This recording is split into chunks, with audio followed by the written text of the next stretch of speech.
ये हंसी वादियाँ ये खुला आसमां, आ गए हम कहाँ है मेरे साजना, इन बहारों में दिल की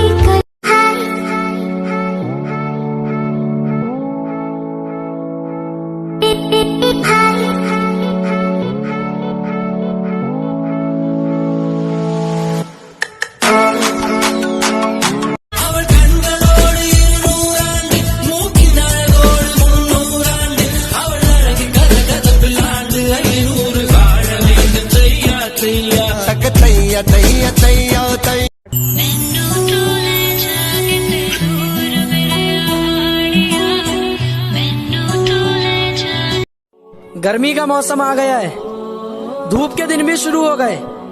प्यास ऐसी कि बार बार पानी पीने के बाद फिर प्यास लग जाती है।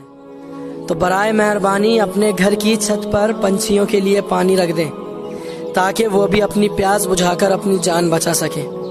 क्योंकि हम किसी का बुरा करें क्या फर्क पड़ता है, हम किसी का बुरा करें क्या फर्क पड़ता है, लेकिन हम किसी का अच्छा करें बहुत फर्क पड़ता है। अगर वीडियो से सहमत हैं तो शेयर जरूर करें। जय हिंद। जो बरसे सपने बूंद बूंद, नैनों को मूंद मूंद, जो बरसे सपने बूंद बूंद।